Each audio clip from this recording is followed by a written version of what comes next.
Hello students.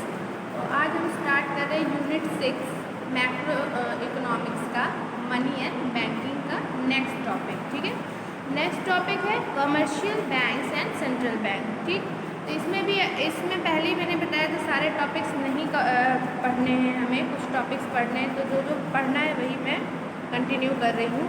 तो इसमें next है हमारा commercial banks and central bank. तो कमर्शियल बैंक क्या होता है? बैंक तो सबको पता है बैंक क्या होता है। बेसिकली बैंक जो है एक ऐसा इंस्टीट्यूशन है जो कि हमारी जो मनी जो आइडल पड़ी रहती है, मतलब जो जिसका कोई यूज़ नहीं है, हम अभी नहीं यूज़ कर रहे हैं, तो उसको अपने पास रख के और उससे जो है और मनी जनरेट करती है। ठीक है, और जो है पैसे बनाती है। तो यही हम इसमें देखेंगे, commercial bank and central bank. तो कमर्शियल बैंक क्या होता है? तो यहाँ पे कुछ डिफिनीशंस दी हुई हैं, हम देखते हैं। It is difficult to give a precise definition of a commercial bank, yet many economists have tried to define it. Some of the important definitions of commercial bank are given below. तो वैसे तो commercial bank की कोई precise मतलब कोई एक ऐसे definition बना दी गई, ऐसा कुछ नहीं है। कमर्शियल बैंक जैसे जैसे टेक्नोलॉजी और हमारा डेवलपमेंट होता जा रहा है, बहुत से नए फंक्शन वो करते जा रहे हैं। ये नहीं कि वो जो पहले का फंक्शन था सिर्फ लोन देना और डिपॉजिट एक्सेप्ट करना, इसी पे बेस है, लेकिन उनका प्राइमरी काम जो है वो यही था। तो यहाँ पे कुछ प्रोफेसर्स जो इकोनॉमिस्ट हैं उनके अकॉर्डिंग क्या है commercial bank? Professor Kent, bank is an organisation whose principal operations are concerned with accumulation of temporarily idle money of general public for the purpose of advancing it to others for expenditure। क्या कह रहे हैं ये कि bank एक ऐसा organisation है, ऐसा संस्था है जिसका मुख्य काम प्रिंसिपल ऑपरेशन होता है लोगों की उस मनी को एक्यूमुलेट करना, इकट्ठा करना जो कि आइडल पड़ी है, मतलब खाली पड़ी है, मतलब उसका कोई यूज़ नहीं है। जैसे हर मंथ की जो इनकम आती है लोगों के पास, ऐसा तो होता नहीं है कि मंथ की सारी इनकम ही उनकी खर्च हो जाती है, कुछ तो बच जाती होगी, कुछ तो वो बचा लेते होंगे, नहीं भी बहुत बचा पाए, मान लीजिए 500 रुपीज़ बचा पाए, तो 500 रुपीज़ उनके मान लीजिए लॉकर में, घर के लॉकर में पड़े पड़े, वो क्या नेक्स्ट मंथ 1000 हो जाएंगे? बिल्कुल भी नहीं। तो इस तरह के जो आइडल मनी घर में लोगों के पास पड़े रहते हैं जिसका कोई यूज़ नहीं होता है, वही मनी बैंक क्या करती है अपने पास डिपॉजिट करवाती है और उससे फर्दर जो है मनी जनरेट करती है। ठीक है, तो ये इसका मेन काम है। मीन्स जिनके पास पैसा ज़्यादा है या खाली पड़ा है, कोई काम नहीं है, उनके डिपॉजिट्स को एक्सेप्ट करना, और साथ ही ऐसे लोग जिनको पैसों की ज़रूरत है उनको क्या देती है? लोन देती है। Clear? According to banking regulation act 1949, bank means the accepting for the purpose of lending और investment of deposit of money from the public, repayable on demand और otherwise and withdrawable by cheque, draft, order और otherwise. तो banking regulation act 1949 के according banks का मतलब होता है, banking का मतलब होता है कि ये एक ऐसा इन्वेस्टमेंट है। इन्वेस्टमेंट क्या? जो लोगों की डिपॉजिट्स होती हैं उसको कहीं ना कहीं क्या कर देते हैं ये लोग? इन्वेस्ट कर देते हैं, जिससे फर्दर जो है मनी जनरेट होती है।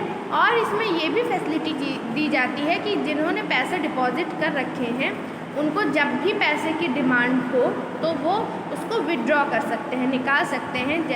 किसकी हेल्प के थ्रू? चाहे चेक हो, चाहे ड्राफ्ट हो, चाहे ऑर्डर हो, अदरवाइज किसी भी तरीके से।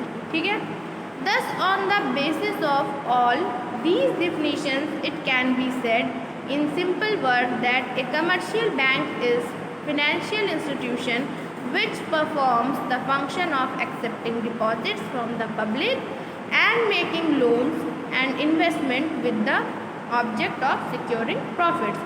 तो कमर्शियल बैंक क्या होता है? एक फाइनेंशियल इंस्टीट्यूशन है, एक ऐसी आर्थिक संस्था है जो कि कुछ फंक्शंस परफॉर्म करती है, जैसे कि एक्सेप्टिंग डिपॉजिट्स, लोगों से पैसे डिपॉजिट कराती है, जमा कराती है, फिर उन्हीं का क्या बनाती है, लोन बनाती है, लोगों को लोन देती है जिनको ज़रूरत पड़ती है। And investment with the object of security profit, और ऐसी जगह पे इन्वेस्ट करती है उस मनी को जहाँ से क्या हो सके, प्रॉफिट हो सके। तो इंडिया में तो पहले कई सारे कमर्शियल बैंक्स पब्लिक सेक्टर और प्राइवेट सेक्टर में पहले भी थे, अब भी हैं, तो कुछ उनमें से मर्ज हो गए हैं। आपने सुना भी होगा कई सारे बैंकों को मिला के एक बैंक बना दिया गया है। यहाँ पे कुछ बैंक्स के लोगो दिए हुए हैं, आप उनसे जो है यूज़ टू होंगे, मतलब आपको ये पता है कि ये सब कौन से बैंक है।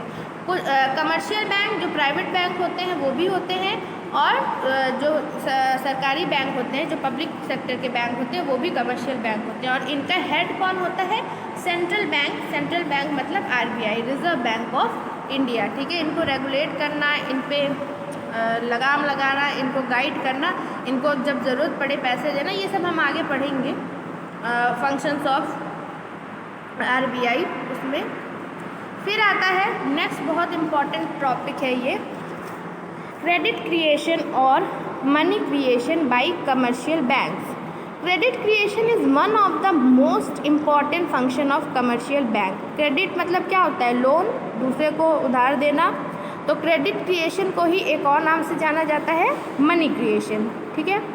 Before we discuss the process of credit creation we shall discuss some related aspects first. तो क्रेडिट क्रिएशन से को डिस्कस करने से पहले उससे रिलेटेड कुछ एस्पेक्ट्स, मतलब कुछ फैक्टर्स हमको जान लेने ज़रूरी हैं। तो उसमें सबसे पहले है आपका लीगल रिजर्व रेशियो, ठीक है, LRR। Banks accept deposits from public and use these deposits for giving loan as well.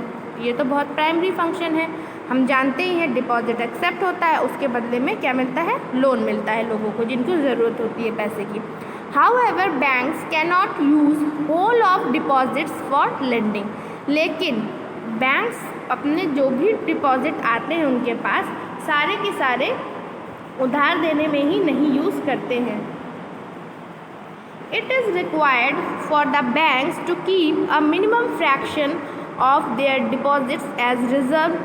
तो उनको जो है RBI के थ्रू ये गाइड किया गया है, ये ऑर्डर है कि आप टोटल डिपॉजिट जो लेंगे लोगों से, उसका एक मिनिमम फ्रैक्शन, मतलब एक मिनिमम परसेंटेज आपको एज अ रिज़र्व रखना है, मतलब वो बचा के रखना। चाहे कितने भी लोन मांगने वाले आ जाएं, आपको वो लोन नहीं देना है और जो है वो आपको बचा के रखना है। तो ये जो कॉन्सेप्ट आया वो किस बेस पे आया, ये कॉन्सेप्ट आया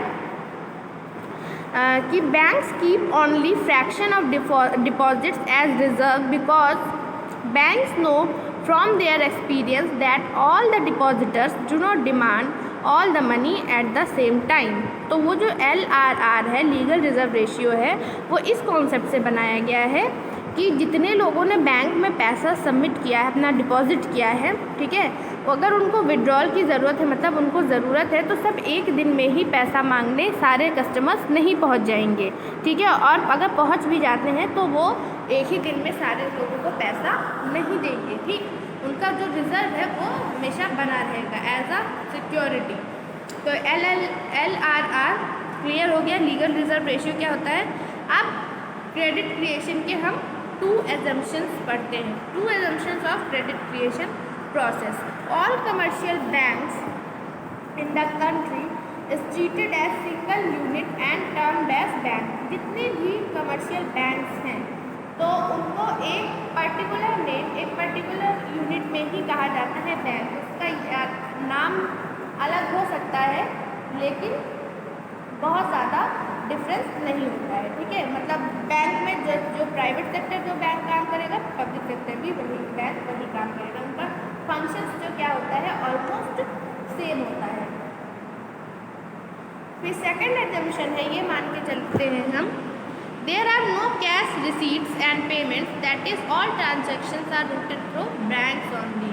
और ये भी मान के चला जाता है बैंक्स के कॉन्सेप्ट में कि कोई रिसीट एंड पेमेंट्स नहीं होंगे। मतलब लोगों ने अगर पैसा जमा किया है, डिपॉजिट किया है, तो वो जब उसको निकालेंगे तो वो किसी न किसी अकाउंट में ट्रांसफ़र करेंगे या किसी न किसी को खर्च करेंगे, तो वापस वो पैसा जो है घूम फिर के कहाँ आने वाला है, बैंक में ही आने वाला है, ठीक है। तो ये दो एजम्पशन मान करके क्रेडिट क्रिएशन होती है। तो इसको हम एक एग्जाम्पल्स के थ्रू यहाँ पे दिया हुआ है, समझते हैं। Credit creation can be understood with the help of an example. Suppose people deposit their cash money with the banks and it is equal to ₹1000। लोगों ने अपना पैसा बैंक में जमा किया और हम मान लेते हैं कि ये कितना रुपए है, 1000। This is known as primary deposit. ये क्या कहलाएगा, प्राइमरी डिपॉजिट, मतलब फर्स्ट टाइम जो डिपॉजिट हुआ, ठीक है, सबसे पहला डिपॉजिट जो हुआ with the bank. Let's assume LRR be 20%, then 20% of the total cash deposit, that is ₹200 will be retained as reserve by banks। तो अगर हम ये मान के चले कि RBI के द्वारा 20% लीगल रिजर्व रेशियो रखने के लिए बैंक्स को कहा गया है, कमर्शियल बैंक्स को, तो वो 1000 का 20% जो कि ₹200 होता है उसको एज अ रिजर्व रख देगी, ठीक है, by the banks, and remainder ₹800 will be given as loan। और जो ₹800 है उसको क्या करेगी, एज अ लोन दे देगी, क्योंकि उसने तो जो लोग के पास एक्स्ट्रा पैसा था, डिपॉजिट था, वो 1000 ले लिया, 1000 में से 20% 200 रख लिया। अब बाकी 800 को वो भी अगर लोगों की तरह ही बैंक के अकाउंट में ही रख देंगे तो पैसा तो वहाँ से डबल होगा नहीं। और आपको पता है कि डिपॉजिट्स पे क्या मिलता है, इंटरेस्ट भी मिलता है, तो वो इंटरेस्ट देंगे कहाँ से, जब तक बैंक को फर्दर प्रॉफिट नहीं होगा। तो उसके लिए वो ₹800 को क्या करेंगे, लोन दे देंगे। Now the person who receive loan worth ₹800 do not gate cash money from the banks. लेकिन जिसको ₹800 का लोन दिया जाएगा वो डायरेक्टली कैश हाथ में नहीं उसके अभी आएगा। क्या करेंगे banks, bank open accounts of the borrowers and this money is deposited in their account. Bank जो है, जो बोरोवर है, जो उधार लेने वाला है, उसका एक अकाउंट खोल देंगे और उसमें ये पैसे डिपॉजिट कर देंगे, ठीक है। अब फिर वहाँ पे ₹800 का एक डिपॉजिट हो गया, तब जब डिपॉजिट हुआ तो उसमें से फिर वो क्या करेंगे, 20% अपने पास रख लेंगे। तो 800 का 20% हुआ ₹160। अब बचता है ₹640। उसको वो क्या करेंगे, एज अ लोन जो बोरोवर है उसको दे देगा।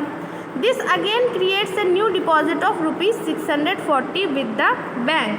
अब ये 640 का जो है एक नया डिपॉजिट क्रिएट हो गया। मीन्स जब वो लोन लेगा वो किसी ना किसी को पेमेंट करेगा, जिसने बोरोवर जिसको पैसे की ज़रूरत है। तो जब वो 640 का लोन लेगा तो वो पैसा वापस से फिर से किसके पास आएगा, बैंक के पास आएगा। बैंक उसमें 640 में से फिर 20% अपने पास रखेगा और बाकी पैसा फिर लोन में लगा देगा। तो कहने का मतलब ये है, जो ये मनी होती है हमसे निकल के बैंक तक जाती है तो वो सर्कुलेट होती है, वो कहीं चली नहीं जाती है, घूम फिर के वो बैंक्स के पास ही आती है और बैंक उसको चैनलाइज कर देते हैं, मतलब एक दिशा दे देते हैं, जिसके वजह से क्या क्रिएट होता है, क्रेडिट क्रिएट होता है और इसी तरीके से वो अपना पैसा बढ़ाते जाते हैं। और यही लोन जो है उनको फर्दर इंटरेस्ट प्रोवाइड कराता है, जो कि बैंक का मेन सोर्स ऑफ इनकम है। वो इसी में से अपनी इनकम भी लेते हैं, साथ ही साथ जो है जो डिपॉजिटर्स होते हैं उनको इंटरेस्ट भी प्रोवाइड कराते हैं, ठीक है। नेक्स्ट आगे हम देखेंगे कि ये किस तरह से वर्क करता है, मतलब किस तरह से इसको निकाला जाता है। तो यहाँ तक समझिए, उसके बाद नेक्स्ट टॉपिक में आगे हम पढ़ेंगे। Next, thank you and have a nice day.